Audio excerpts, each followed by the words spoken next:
The next question is, what is feminism? Because there is an Islamic blog website run by a Muslim sister who claims to be Salafi, Feminist.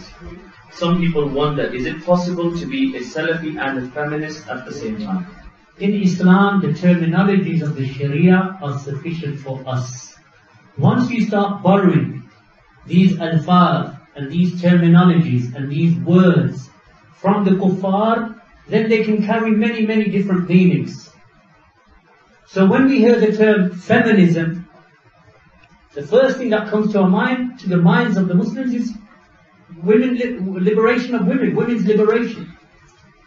As for the women's, if it is an issue of liberating the women, then Allah subhanahu wa ta'ala liberated the women from oppression and transgression against them and mistreatment of them 1400 years ago, without the usage of these Western terminologies that are, post-Second World War, and in essence, from that time up until this time, such that we have reached waves and waves of feminism.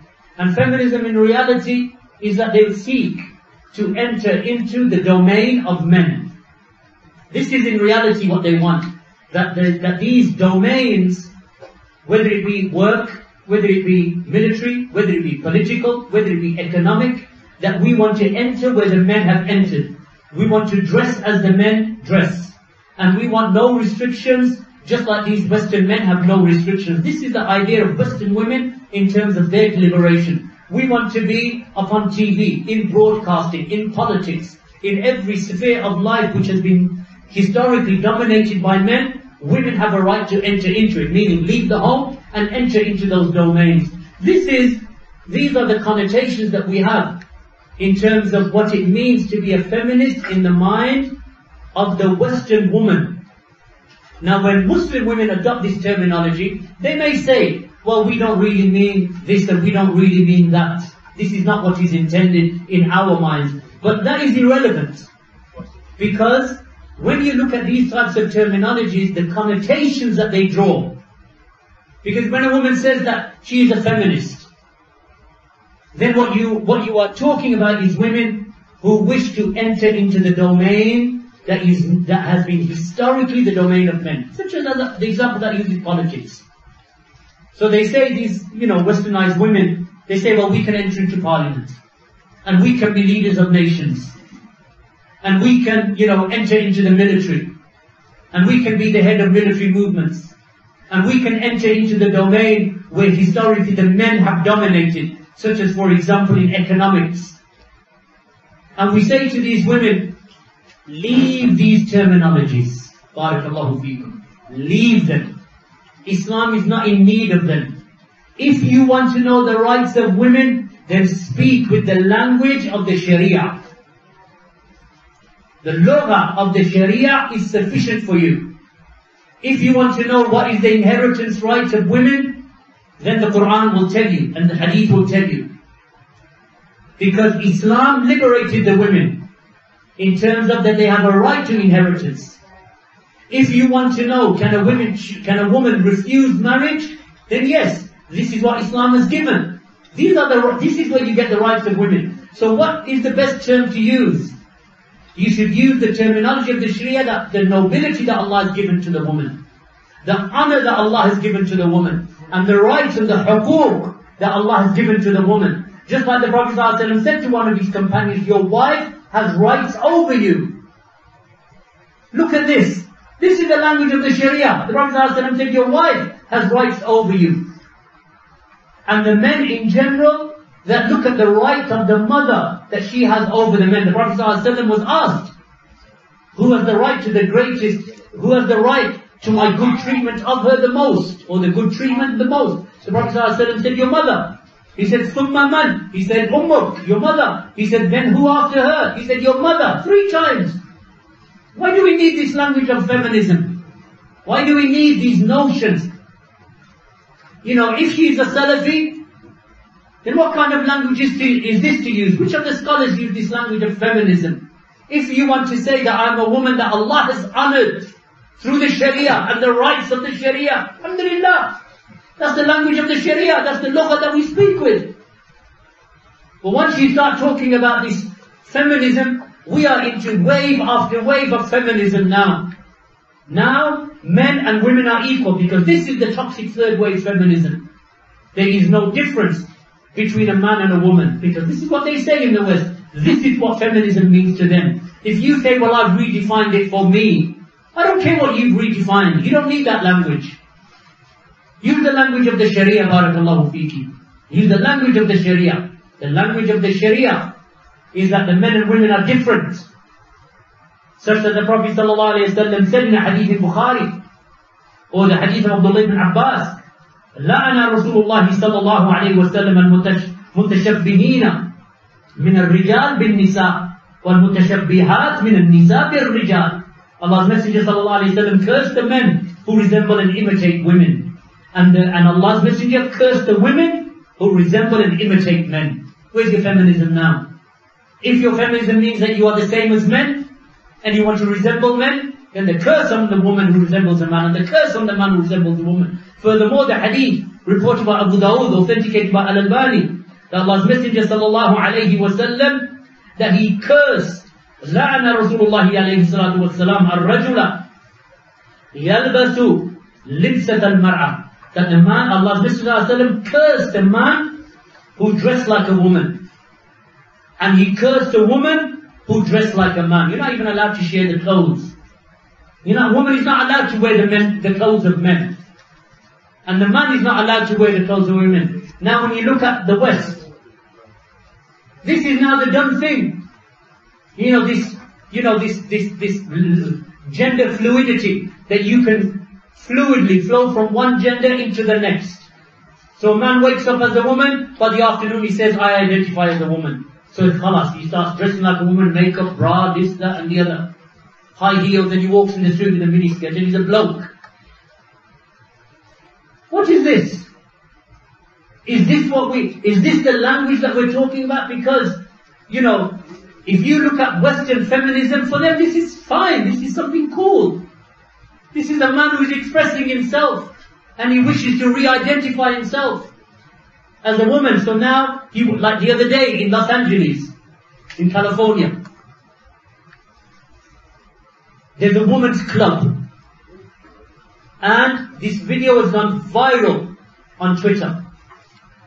A man walks into a women's club. Right? He's you can see clearly that this is a man. But he's wearing the clothes of a woman. He comes to the front desk, and there's a woman behind the counter.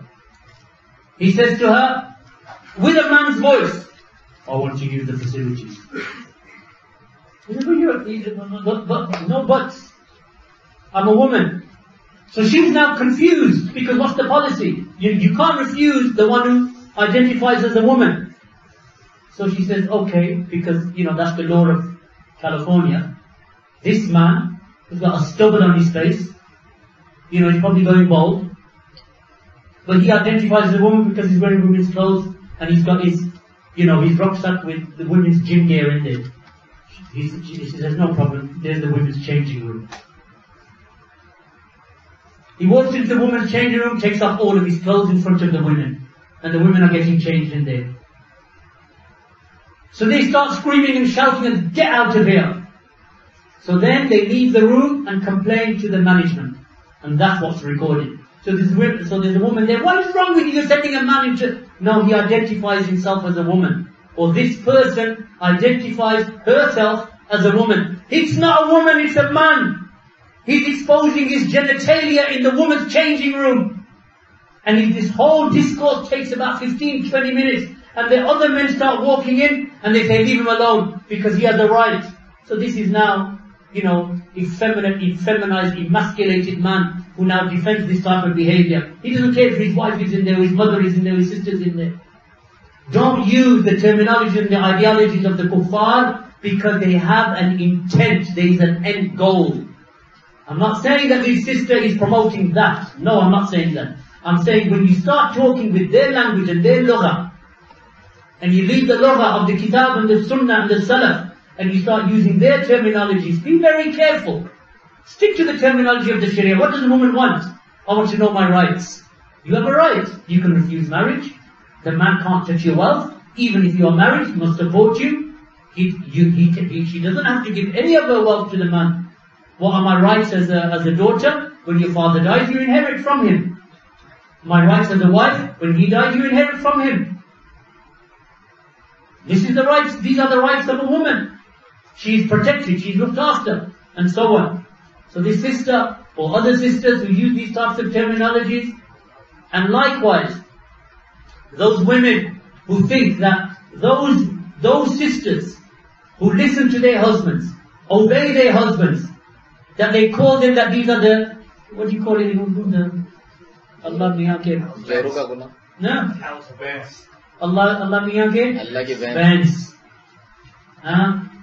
Meaning that these are like the cattle that Allah has created, that they have no mind of their own. So when a sister says that, when another sister says, "Can we go out shopping?" She says, "No problem. Let me just ask my husband." She says, "What do you mean you have to ask your husband? क्यों मैं पूछूं? मुझे इजाजत? Yeah, of course you need ijazah from your husband. मैं नहीं पूछती, क्यों पूछूं? I am a woman in my own. No. The sunnah is that you ask your husband's permission before you leave the house, and you ask your husband's permission before you let anyone into the house. You do not allow anyone to sit on the furniture in the home without your husband. If he does not like that person does not sit on the furniture. That's the right of the husband over his wife. What's her right over him? He feeds her, he clothes her, he shelters her, he does not beat her. The Prophet ﷺ didn't beat his wives. As Ibn Taymiyyah said, he said, you want to follow the sunnah? Look at the sunnah of the Prophet ﷺ. He never struck his wives. This is the right that she has over you. That you look after her, and you look after her children. When the children are born, you provide for them and you look after them. You make for her a nice environment if Allah has given you wealth. As for saying, well, as for me, I don't need my husband's permission. Because that goes against feminism. Because Western feminism says you don't need anyone's permission, like your father's. You want to go out with a boy? Go out with a boy, you don't need your father. You want to leave the house? Leave the house. Why do you need to ask your husband? This is Western feminism. Dress how you want. What do you mean? He said that you have to wear the hijab before you leave. Why do you need to wear the hijab? Does he wear hijab? That's Western feminism. These are the things that they use to indoctrinate our sisters, indoctrinate our younger generation, indoctrinate the Muslim women. That you are free, do what you want, go out when you want, go with who you want, sleep with who you want, come home with who you want. You don't need anyone's permission. This is the liberation of women in the West. The liberation of women in Islam is to give them honor, and to protect them, and to look after them, and to care for them, so that no one harms them. This is Islam. This is why in Islam, when the Muslims conquer a land, there is no rape. Like you find in nearly all of the other cultures. Like when the Russians entered into Berlin, the amount of rape and killing that they committed of German women is indescribable. When you listen to some of the stories, some of the people, they're speaking and they can't speak anymore. Because they remember those Russians, what they did in East Berlin after the Second World War. And what the Serbians, they did in Bosnia from 1992 to 1995. 65 rape camps. 65 rape camps in a country that is probably the size of Wales. Small country, 65 rape camps.